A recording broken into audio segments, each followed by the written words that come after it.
कर मालिक जुल जलाल इन सारी काविशों को, इनकी मेहनतों को अपनी बारगाह में कबूल मंजूर फरमा।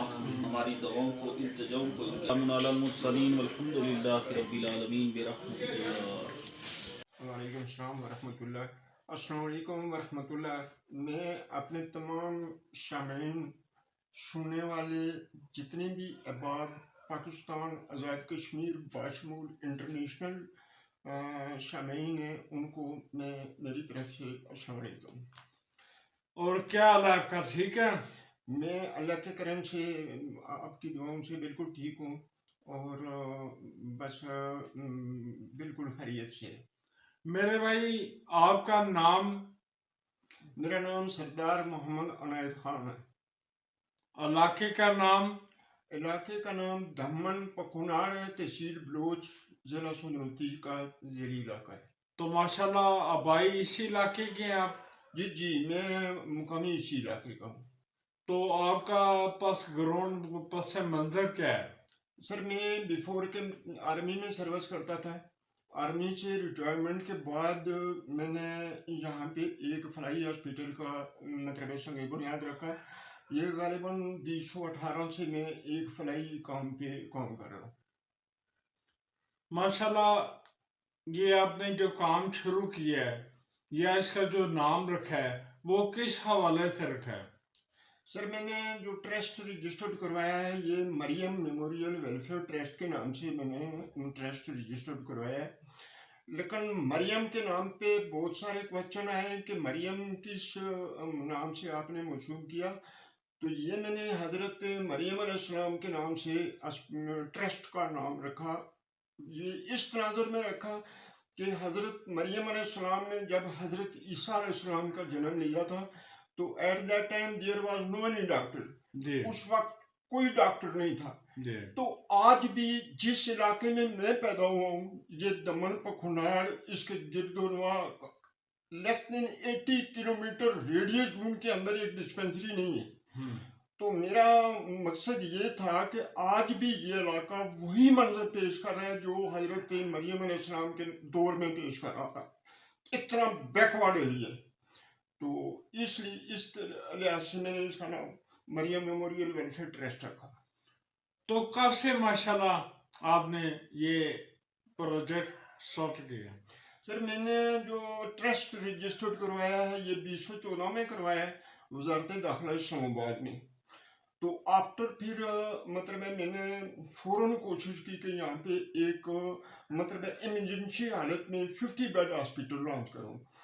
हॉस्पिटल लॉन्च करने का मतलब ये था सर कि कोटली से रावलाकोट के सेंट्रली बेल्ट में हमारा ये इलाका है और इतना टॉप हिली और पहाड़ी इलाका है कि यहाँ पे चारपाइयों पर एक पेशेंट को उठा करके मेन रोड तक ले जाया जाता है। जी। वो तो साहिब निसाब लोग जिनकी जेब में पैसा होता है वो ले जाते हैं, जिनकी जेब में पैसा ही नहीं है वो अपने घर में सिसक कर मरते। तो गवर्नमेंट को मतलब है सोई हुई है, उसको तो पता ही नहीं है। मुकामी लोग जिनका मतलब है घरों में कैजुअलिटी होती है, वो इज्जत के मारे किसी को बताते ही नहीं है, वो मर गया।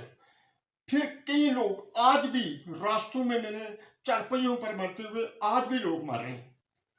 तो इस तनाजर में मेरा ख्याल था कि मैं एदी को मैंने पढ़ा, एदी को पढ़कर मैंने खुद सोचा कि मेरी उम्र 60 साल से अब हो गई है, लेकिन मैं इस इलाके में ऐसा काम करूं जैसे एदी ने पूरी दुनिया में किया। लेकिन एक फौजी बनने के पास कितना पैसा होता है, मैंने अपना तमाम कम्यूट सब अपने बच्चों का पैसा सब कुछ फलाह के लिए लगाया और आज तक खुदा के फजल से 1 करोड़ रुपए तक मैं इन्वेस्ट कर चुका हूँ।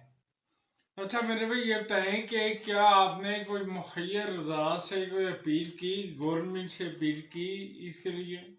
सर हाँ, इसके लिए फर्स्टली मैंने बलोच में 3 साल फ्लाई हॉस्पिटल रखा। तो 3 साल के ड्यूरिंग में मैंने फौरन बिल्डिंग बनाने से पहले एक तरफ बिल्डिंग शुरू की, दूसरी तरफ मैंने हॉस्पिटल एक बिल्डिंग रेंट पर लेकर हॉस्पिटल ऑपरेट किया ताकि मुकामी लोगों को वहाँ पे रिलीफ मिले। उस दौरान मैंने तमाम डॉक्टर्स, तमाम हॉस्पिटल की मशीनरी जब इंस्टॉल की तो मुझे पैसों की शदीद मतलब किल्लत महसूस हुई। तो मैंने अपने दोस्त अहबाब कराची से लेकर के जहाँ कहीं भी हैं, लेकिन मैंने उनको लॉन्च किया, लेकिन जो मेरी तवक्कात थी उससे कहीं 0% मेरी सपोर्ट आई। तो गवर्नमेंट से भी अप्लाई किया आपने, उनको कहा? मैंने गवर्नमेंट को कोई नहीं कहा सर। अभी हमारे वजीर सियाहत यहाँ पर आए, उनको मैंने रिक्वेस्ट किया कि गवर्नमेंट आज़ाद कश्मीर को इन्फॉर्म करो कि आप तो खुद नहीं कर रहे हैं, तो मैं जो कर रहा हूँ मेरी उस हॉस्पिटल साइड तक रोड तो बना दो। एक मतलब हुकूमत सर किसी को मतलब 1 लाख रुपया अगर डोनेट करेंगे तो वो कम से कम 50,000 रुपया दारू में खर्चा होगा। मतलब लाख रुपया दिया, वो 20,000 रुपया रिश्वत रहेंगे। हालात तो ऐसे बनते हैं। गवर्नमेंट से किस तरीके से मैं करूं कि ये गवर्नमेंट ही चोर है, इदारे भी चोर है। तो ये आबादी कितनी है आपके? सर ये आबादी यहाँ पे 2 MLA इलेक्शन लड़ते हैं, जिन्हें इलेक्शन में वोटर जो है वो कम से कम 18 साल की अबाव उम्र का होता है। तो यहाँ पर दो कैंडिडेट इलेक्शन लड़ते हैं, तो लेस देन 62 से 70 हजार उनका वोट होता है। तो 70 हजार तो वो करें, इसका मतलब है बच्चे छोटे 10 साल 5 साल के जो बच्चे हैं इसकी आबादी को अगर मतलब इंक्लूड करें तो ये तो 1.5 लाख से ज्यादा आबादी बनती है। हाँ। अच्छा सर, ये बताएं सरदार साहब के किस तरह सोच में आया कि माशाल्लाह कब से अब ये फ्राई माशाल्लाह इस शख्सियत है, अब कब से काम कर रहे हैं? सर ये काम मैंने 2014 में ट्रस्ट रजिस्टर्ड करवाई।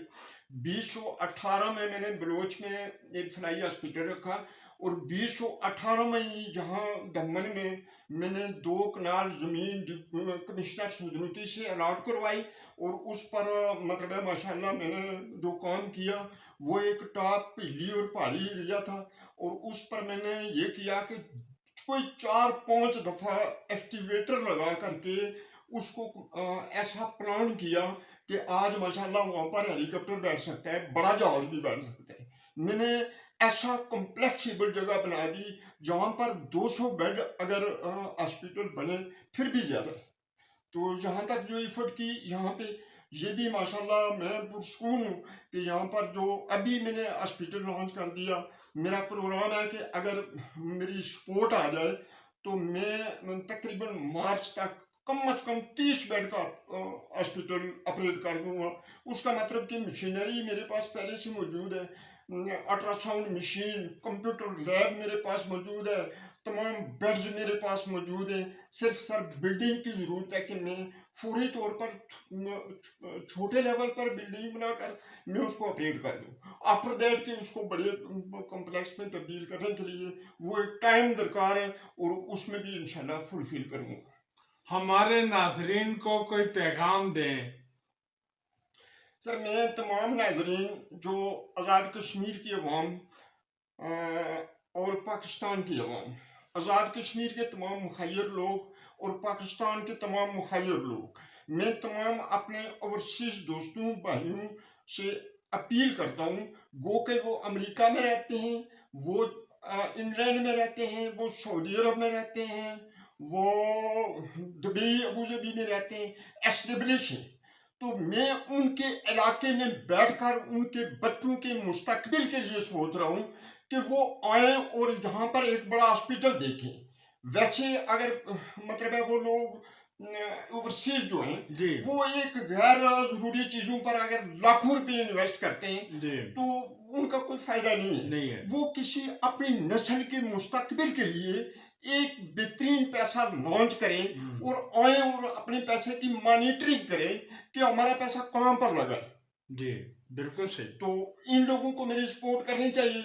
इसलिए मैं तमाम कश्मीरी नेशन, पाकिस्तान नेशन और मैं तो चीफ ऑफ आर्मी स्टाफ से भी अपील करता हूँ, बिकॉज के मैं एक आर्मी पर्सन हूँ। मैं ISI के डायरेक्टर से अपील करता हूँ, मैं आज़ाद कश्मीर के सदर प्राइम मिनिस्टर से अपील करता हूँ, मैं पाकिस्तान के इदारों में बैठे हुए बड़े बड़े ऑफिसर्स को अपील करता हूँ कि मैं एक नेक काम कर रहा हूँ। जिस तरह एडी ने किया था। लेकिन एडी तो बहुत बाद में जाकर एस्टेब्लिश हुआ। मैं तो basic first time I want to pick this hospital.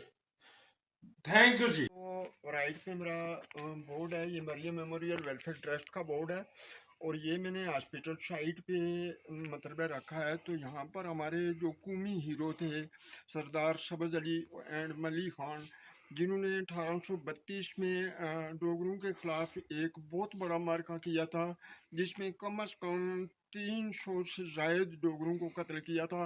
वो ये जगह है जहाँ पे उन्होंने ये मार्का किया था, जिसकी वजह से इस गाँव का नाम रत्तूना गला रखा गया था।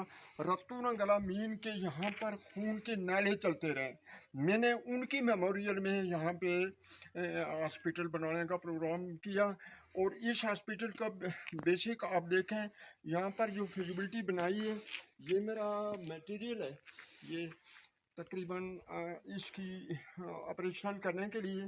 तो सर मेरा प्रोग्राम है कि मैं विद इन 6 मंथ इस हॉस्पिटल को बना करके ऑपरेट कर दूंगा और लेस देन ये कम से कम 200 बेड की फिजिबिलिटी है।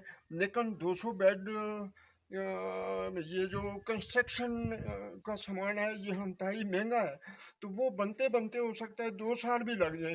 लेकिन मेरा प्रेजेंटली प्रोग्राम है कि मैं 30 बेड पर हॉस्पिटल पूरी लॉन्च करके इसको ऑपरेट कर दूँ।